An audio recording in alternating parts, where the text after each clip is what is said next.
नमस्कार my dear friends. तो आपका चल रहा है चतुर्भुज। ठीक है, चतुर्भुज में मैंने क्या क्या बेसिक बताया, बेसिक प्लस 1 से लेकर के 10 नंबर तक के प्रश्न को भी बताया, ताकि कहीं पर आपको कोई प्रकार का दिक्कत ना हो, कोई प्रकार का कठिनाइयों का सामना करना ना पड़े। और ये आपका है 37वां चैप्टर, ये भी आपको पता है ना भाई। और इसके पहले की बात किया जाए 1 से लेकर के 36 चैप्टर, तो इसका क्या हुआ भाई, इसका भी खात्मा हो गया, यानी कि ये भी हमने कंप्लीट कर लिया। और इन सभी का आनंद आप बिल्कुल फ्री में जो को उठा सकते हैं, तो वो कहाँ से, तो आप डिस्क्रिप्शन बॉक्स चेक कर लीजिए, मैं लिंक दे दूंगा, या फिर आप प्लेलिस्ट चेक कर सकते हैं। क्लियर है। तो आज के क्लास में जो मैं चर्चा करूंगा वो 11 से करूंगा, और समझने का प्रयास कीजिएगा। देखिए 11 नंबर कहता है, यदि ABCD एक समांतर चतुर्भुज हो जिसमें कोण ADC बराबर 90 डिग्री हो तो यह होगा। यह क्या होगा, एक समांतर चतुर्भुज है। ठीक है, चतुर्भुज है वो समांतर चतुर्भुज बोला।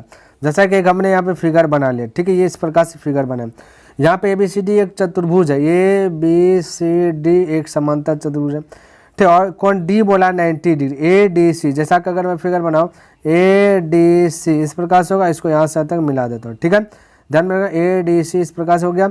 अब भाई यहाँ पे देखिए दिया गया आपका 90 डिग्री। Clear clear. अगर मैं बोलूँ कोण D प्लस कोण C बराबर अगर 180 डिग्री हो जाता है, ठीक है, कोण D प्लस कोण C बराबर अगर 180 डिग्री हो जाएगा, तो ये होगा आयत, ये होगा आयत। तो देख लीजिए D दिया गया 90 डिग्री, पक्का ये 90 डिग्री पट्टी जाकर घटेगा 180 में, तो कोण C की बात किया जाए, कोण C की बात किया जाए तो ये होगा 90 डिग्री, यानी ये भी 90 डिग्री हो जाएगा, ये भी 90 डिग्री हो जाएगा। तो ये दोनों 90 डिग्री होगा, तो इसका मतलब ये आयत है। तो आपका राइट आंसर एक आयत हो जाएगा। क्लियर है। चलिए अगला प्रश्न। ठीक है, ध्यान में रखना थोड़ा सा। अगला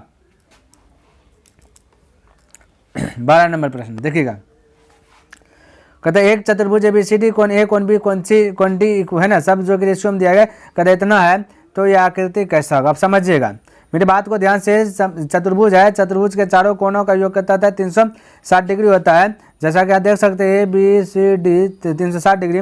तो मैं मान लेता हूँ कि चतुर्भुज के चारों, माने क्या हकीकत में चतुर्भुज के चारों कोणों का 360 डिग्री, और यहाँ पे देखिए 7 3 10 10 16 16 4 20। तो योग का तुलना योग से कर दे, हमें निकालना A तो 3 से गुना, निकालना B तो 7 से गुना, निकालना C 6 से गुना, निकालना D तो 4 से गुना। अब 0 0 गया, 18 से गया है ना, 18 3 54, यानी कि 18 3 54, A निकल गया 54 डिग्री। ठीक है, उसके बाद B निकालना था 18 है ना, 18 7 26 से, तो B हो गया कहाँ B 126 डिग्री। ठीक है, उसी प्रकार से C निकालना 6 से गुना करेगा, 18 95 18 चौक 78 से, यानी हो गया C 108।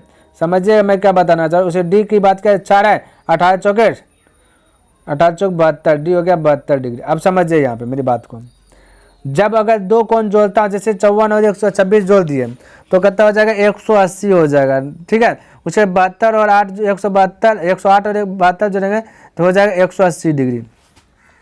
तो भाई जब दो कोण मिल करके 180 डिग्री बना लिया, तो ये कौन सा चतुर्भुज हो सकता है, क्या समचतुर्भुज होगा, समलंब चतुर्भुज होगा, या फिर एक समांतर चतुर्भुज होगा, या फिर एक काइट है। तो बताइए कौन सा चतुर्भुज होगा। तो साथियों ये चतुर्भुज आपका होगा समांतर चतुर्भुज। अब समांतर चतुर्भुज में बहुत सारा चतुर्भुज है, तो बस समांतर चतुर्भुज मार दो। ठीक है भाई, चलिए, क्योंकि सम चतुर्भुज तो होगा नहीं, सम चतुर्भुज कौन है, जब प्रत्येक भुजा सेम होगा तब ना। समलंब में भी तो सेम, समलंब में भुजा एक बड़का एक छोटका आता है, तो ये भी नहीं, तो आपका एक समांतर चतुर्भुज होगा। ठीक है, ध्यान में रखना। आगे कहता किसी समांतर चतुर्भुज के दो आसन कोणों के समद्विभाजकों के बीच के कोणों का माप कितना होगा। आप समझिएगा, सबसे पहली बात का आसनन कोण या फिर आसनन भुजा समझिएगा। ठीक है, तो यहाँ पे जैसे एक मैं चित्र बनाया, चित्र में देखने की बात किया जाए तो यहाँ पे देखिए, ये जैसे मान लेता A है, ये B है, ये C है, ये D है। जब दो भुजा मिल करके एक कोण का निर्माण करता है, जैसे एक भुजा हुआ, ये दो भुजा हुआ, तो यहाँ पे एक कोण का निर्माण क्या हुआ, तो इसी को कहते हैं हम ये आसन कोण कहते हैं। या फिर ये AD और हो गया BD AB, ये दो हो गया आसनन भुजा हो गया। ठीक है, तो ध्यान में रखना, दो भुजा के बीच में एक कोण बनता है, तो इसको हम आसन भुजा कह सकते हैं, या फिर एक कोण को बोल सकते हैं आसन कोण। तो दो भुजा मिलकर के आसन कोण का निर्माण करता है। तो यहाँ पे वही चीज़ कर रहा है ना। तो आपको पता चल गया होगा। तो एक चतुर्भुज में 4 गो आसन कोण होगा, एगो बी होगा, एगो सी होगा, एगो डी होगा, ठीक है। ध्यान में तो भुजा दिखेगा 2 और ये 2, क्लियर। चलिए तो आसन भुजा आसन कोण पता चल गया होगा। अब यहाँ पे बताइए बनाएंगे तो एक फिगर का जरूरत पड़ेगा। पहले मैं एक फिगर ले लेता हूँ। क्या कहता है, किसी समांतर चतुर्भुज के 2 आसन कोण। तो आसन कोण तो हमने अभी आपको समझाया। और समांतर चतुर्भुज की बात किया जाए, समांतर चतुर्भुज में आपको पता होना चाहिए कि आमने सामने की भुजा क्या होता है, बराबर होता है। और कोना कोनी जो विकर्ण पर जो बनता है कोण, जैसे कि यहाँ जैसे कि मान लेता हूँ, अगर यह थोड़ा सा फ्रेश करके देता हूँ, जैसे ये ए है, ये बी है, ये सी है, ये डी है। तो यहाँ कोना कोनी है, तो कोना कोनी का विकर्ण जो कि बैलेंस में होता है। तो ए से बराबर ए कोण सी बराबर हो जाएगा, उसे कोण डी बराबर कोण बी हो जाएगा। अब भुजा की बात करेंगे तो ए बी बराबर हो जाएगा सी डी और ए डी बराबर होगा बी सी। ये सब समांतर चतुर्भुज का क्या है, नियम है। इस प्रकार से पहचान सकते थे। ये तो बात हुआ। हमें 2 आसन कोण की बात कर रहा है, तो आसन कोण भी हमने बताया। तो यहाँ पे एक आसन कोण जैसे मान लेता है डी ले लिया, एक आसन कोण ले लिया सी, क्योंकि 2 आसन कोण मिलेगा तो एक इधर भुजा, एक इधर, 2 भुजा मिलकर एक आसन कोण का निर्माण करता है। तो इधर से भी एक भुजा, इधर से भी एक भुजा, 2 आसन कोण मिलकर एक है, 2 आसन भुजा मिलकर एक आसन कोण का निर्माण करता है। तो ये हो गया। तो यहाँ पर आसन कोण है, क्या बोला, आसन कोणों के समद्विभाजकों के बीच के कोण का मान, यानी ये आसन कोण है, इसका समद्विभाजक यानी बराबर बराबर 2 भाग में बांट देंगे। तो इस प्रकार से मैं बांट दिया, इसका नाम ओ दे दिया। इसे देखिए अब 2 भाग में बांट दिया। पहले यहाँ से यहाँ तक था, अभी 2 भाग में बढ़ गया, 3 ये हो गया। तो ये हो गया d/2, क्योंकि d को 2 फाँक किए। इधर भी हम कह सकते हैं d/2 करेंगे तो d आ जाएगा। इधर भी हम कह सकते हैं c/2, इधर भी हो जाएगा c/2, है ना। इस प्रकार से हो गया, 2 भाग में बांट दिया। तो कहता है कोण का माप कितना होगा। जब इस प्रकार से आसन भुजा को, है ना, 2 भाग में समद्विभाजित करेगा तो वो हमेशा जो यहाँ पे एंगल जो बनेगा वो 90 डिग्री का बनेगा। ये माइंड में सेट कर लीजिएगा, क्योंकि ये 90 बनेगा। तो ये टोटल अगर ये 90 डिग्री है तो आधा अलग हो गया, तो ये होगा 45 डिग्री। अगर मैं फ्रेश से बना लूँ एक फिगर और एक फिगर अगर मैं बना लूँ, इस प्रकार से फिगर था आपका, इस प्रकार से था। ये टोटल 90 था, तो आधा बटाते साइड 45 होगा, ये साइड भी 45 होगा, यहाँ भी आपका 45 होगा, क्योंकि ये भी चारों बगल 90 मिलेगा तब 180 डिग्री होगा। और ये आपका 90 है। अब बोलिए त्रिभुज है, टोटल इतना सा, त्रिभुज के तीनों कोनों के 180 डिग्री, 45 45 90 90 180 डिग्री। इसलिए यहाँ पे जो कोण बनेगा वो 90 डिग्री का एंगल होगा। क्लियर है। चलिए, तो उम्मीद करता हूँ कि मैं जो बताया आपको समझ में आ गया होगा। 14 नंबर देखिए और इसको भी समझने का प्रयास कीजिए। कहते एक चतुर्भुज है कि आसन भुजाओं के मध्य बिंदुओं को क्रमशः मिलाने पर प्राप्त आकृति क्या होगी। ये थोड़ा सा आपको लर्न करने वाला है, क्योंकि अगर सिद्ध की बात किया जाए तो बहुत प्रोसेस है भाई। तो यहाँ पे आपको याद कर लेना। थोड़ा सा मैं हिंस दे देता हूँ। ये ए है, ये बी है, ये सी है, ये डी है। और आपसे क्या कहा कि एक चतुर्भुज के आसन भुजा तो यहाँ पे 4 गो है, एक यहाँ है, ए डी है, एक ए बी है, एक बी सी है, एक सी डी है। आसन भुजाओं के मध्य बिंदुओं को क्रम से मिलाता है। तो आसन भुजा का मध्य बिंदु जैसे यहाँ पे ए होगा, पी हो गया, ये हो गया, क्यू हो गया, ये हो गया, आर हो गया, ये हो गया, एस हो गया। तो ये हमने क्या लिया, आसन भुजा ले लिया। अब इसको बोला मिलाने के लिए, तो मिलाइए एस से पी, फिर पी से ये, फिर इसको ये मिला सकते, फिर इसको ये, इस प्रकार से फिगर बनेगा।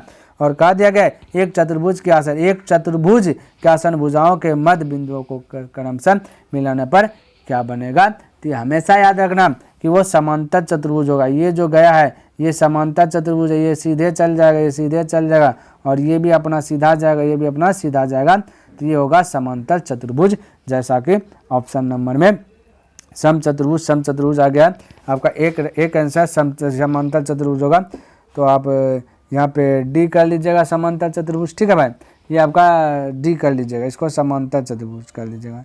कोई भी एक ऑप्शन लिख दिखे ना, आपका ऑप्शन होगा समांतर चतुर्भुज, ठीक है, चतुर्भुज। ये आपको करना, सुधार करना। तो ये समांतर चतुर्भुज होगा। हमेशा चतुर्भुज के आसन भुजाओं के मध्य बिंदुओं पर जो मिलाने पर जो बनता है वो समांतर चतुर्भुज होगा। ये माइंड में आपको सेट कर लेना है, किसी प्रकार का दिक्कत नहीं होना चाहिए। अगला अभी सब इसने है।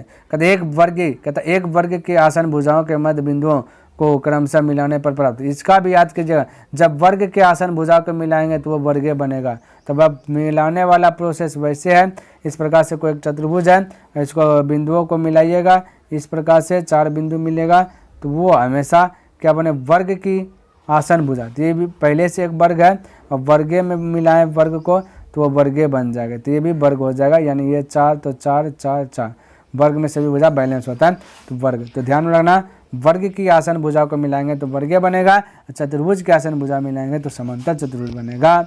आगे कहता है कि एक आयत की आसन भुजाओं के मध्य बिंदुओं को क्रम से मिलाना। अब आसन एक आयत है, अब आयत का फिगर की यहाँ पे बात कर देगा। चलिए ये मान लेते आयत है, अब इसका बोले बीच में मिलाया जाएगा तो थोड़ा सा हट जाओ, बीच में मान लेते कि ये पी है, ये पी है, ये क्यू है, ये पॉइंट को, और ये पॉइंट आर है, ये पॉइंट एस है। जब मिलाएंगे तो इस प्रकार से और इस प्रकार से और इस प्रकार से और इस प्रकार से, इस प्रकार से मिला तो ये क्या कहलाएगा, ये आपको पूछा गया। तो भाई देखिए ये क्या है, एक समचतुर्भुज है ना, 16 का क्या है, एक समचतुर्भुज है या फिर वर्ग है, आयत है या फिर समांतर चतुर्भुज। तो भाई ये जो हमेशा जब भी आपको आयत की आसन भुजा मिलेगा तो हमेशा समचतुर्भुज होगा, क्योंकि समचतुर्भुज सब जगह समान हो रहा है। ठीक है, देख सकते हैं समचतुर्भुज होगा, ये माइंड में सेट कर लेना। ठीक है, तो आयत का आसन भुजा मिलेगा समचतुर्भुज बनेगा, वर्ग का आसन भुजा मिलेगा तो वर्ग बनेगा, और एक चतुर्भुज का खाली मिलाएगा तो ऑप्शन इसमें से समांतर चतुर्भुज। अगला 17 नंबर भी वही है कि एक समचतुर्भुज के आसन भुजा, अब समचतुर्भुज का आसन भुजाओं का मिलाएंगे। समचतुर्भुज का मतलब था बैलेंस में, सब कुछ बैलेंस है, कोई आगे पीछे कुछ नहीं, ये आपका समचतुर्भुज है। ठीक है, चतुर्भुज कोई किधर भी हो सकता है। अब इसको मिलाएंगे बीच बीच वाला पॉइंट को, ये वाला बीच, ये वाला बीच, ये वाला बीच, अगर मैं मिला दूँ ये बीच, ठीक है, थोड़ा सा कलर चेंज कर देता हूँ, जैसे ये मिला दिए, ये मिला दिए, ये मिला दिए, ये मिला दिए, तो इसे क्या कहते हैं ये बताना। तो भाई जब आपका समांतर ये कहाँ पे समचतुर्भुज को मिलाया जाए तो एक आयत का फिगर बनेगा, समांतर मिलाएगा ये आयत वाला चित्र तो समचतुर्भुज, और समचतुर्भुज वाला फिगर तो एक बनेगा क्या चीज़, समचतुर्भुज है तो आयत बन जाएगा, ये वाला पार्ट क्या जाएगा, आयत बन जाएगा। ठीक, अगला 18 नंबर, 18 नंबर की बात कर लेता हूँ। तो देखिएगा 18 नंबर और समझने का प्रयास कीजिएगा। ठीक है, चलिए देखिए यहाँ पे कहता है कि एक समांतर चतुर्भुज के आसन भुजाओं के मध्य बिंदुओं को क्रम से मिलाने पर प्राप्त होगा। जब भी समांतर चतुर्भुज का आसन भुजा मिलाएगा, ये आपका समांतर चतुर्भुज है, वो आसन भुजा तो बताइए, तो ये पी है, ये क्यू है, ये आपका आर है, ये आपका एस है। तो यहाँ से हम मिलाए पी, फिर ये, फिर ये, फिर ये। तो जब समांतर चतुर्भुज के आसन भुजा मिलाएगा तो है ना समांतर चतुर्भुज ना, तो वो हमेशा समांतर चतुर्भुज होगा, यानी कि ऑप्शन नंबर डी करेक्ट होगा, समांतर चतुर्भुज। ठीक है, तो ध्यान में रखना, समांतर चतुर्भुज का आसन भुजा के मध्य बिंदुओं को क्रम से मिलाने पर क्या प्राप्त होता है, तो समांतर चतुर्भुज ही प्राप्त होगा। आयत, तो आयत वाला में दूसरा चीज़, वर्ग वाला में दूसरा चीज़, ये सारा चीज़ हमने बताया। चलिए भाई देखिए 19 नंबर का था, एक समांतर चतुर्भुज का एक कोण अपने आसन कोणों का 2/3 हो तो इसके सबसे छोटे कोणों का नाम। देखिए एक समांतर चतुर्भुज है, जैसा मैं फिगर बना तो एक समांतर चतुर्भुज ये हो गया। ठीक है, समांतर चतुर्भुज की बात किया जाए, इसमें दो कोणों जैसे ए है, ये बी है, ये सी है, ये डी है, अगर ए बी को मिलाएंगे तो 180 डिग्री एंगल बनाएगा। ठीक है, तो यहाँ पर अगर ए और बी रेशियो मेथड से बनाऊँ, ए को मानते हैं 1 तो दूसरा है 1 का 2/3। अब ये नीचे में आ गया, भिन्न में आ गया, तो भिन्न को सरल भिन्न में बदलने के लिए एलसीएम लेते 3 और इसके नीचे गुना तो 1, तो 3 ही आएगा, 3 से इधर भी 3 से इधर भी, तो ये हो जाएगा 3 का 3, ये हो जाएगा 3 3 का तो बचा 2, ये सरल भिन्न में बदलेगा 3:2 है ना। अब भाई ए और बी मिलाएंगे तो 180 डिग्री होगा, यहाँ पे मिलाएंगे तो 5 होगा। तो मिलाया गया का तुलना, मिलाया गया से जो पूछा से गुना, सबसे छोटका है 2 से गुना, 36 बार में जाएगा और 36 गुना होता है 72 डिग्री, जो कि right answer option number B आपका करेक्ट हो जाएगा 19 का। क्लियर है, चलिए अगला प्रश्न की बात देखिए 20 नंबर प्रश्न कहता है एक समांतर चतुर्भुज का एक कोण अपने आसन कोण के दोगुने से 15 कम है तो इसके बड़े कोणों का नाप कितना होगा। अब ध्यान से देखिए समझिए, एक चतुर्भुज है, नाम की बात करूँ तो ए है, बी है, सी है, डी है। एक समांतर चतुर्भुज का एक कोण, मान लेते एक कोण ए अपने आसन कोणों के दोगुने से 15 कोण है, 15 कम है। तो एक बी की बात किया जाए, ये अगर x है तो इसकी हो जाए 2x है ना, 2x होगा, और 15 बोला कम तो 15 इसमें कम जाएगा है ना, और ए बी मिलेगा तो 180 डिग्री का एंगल बनाएगा। तो हम कहा से x + 2x - 15 बराबर 180 डिग्री, 15 ऊपर ज्वाइंट हो जाएगा, 3x बराबर है ना, तो 95 हो जाएगा। 3 से कटा लीजिए, 3 से कटेगा, 3 से कटेगा 2 1 3, ठीक है, तो 95 ही होगा भाई, ये उल्टे बता दिए। देखिए 180 में 15 जोड़ेगा तो 195 ना, ठीक है। अब कटे 3 से, 3 6 18 बचा 3 5 15, यानी 65 डिग्री, x का वैल्यू निकल गया 65। तो 65 ऑप्शन में ये है, तो x निकला, x यानी आपका सबसे बड़े कौन पूछा, x आपका छोटे कौन है, तो ये छोटे ही निकला है। अब बड़े कौन निकालेगा तो 180 में 65 घटा देंगे, तो 180 में 65 अगर हटा दिए तो बचेगा था 10 में से 5 गया 5, यहाँ बचा 1, यानी 115 बचेगा, ठीक है भाई, 115 डिग्री। लेकिन यहाँ पे ऑप्शन नहीं दिया गया, इसका मतलब ये सबसे बड़े का स्थान पे सबसे छोटे कर देना है, ठीक है, सबसे छोटे कौन, तो ऑप्शन राइट आंसर सी हो जाएगा। तो उम्मीद करता भाई मैंने जो डेली बाय डेली 10 प्रश्न का एक टारगेट रखा वो 10 प्रश्न हमने कंप्लीट कर लिया। अगर पसंद आए तो इस वीडियो को लाइक कर दीजिए, सब्सक्राइब नहीं किया तो चैनल को सब्सक्राइब भी कर दें, हो सके तो अपने दोस्तों के साथ भी इसे शेयर कर दें। तो नेक्स्ट दिन मिलूंगा इनसे आगे लेकर के, तब तक के लिए धन्यवाद। जय हिंद, जय भारत।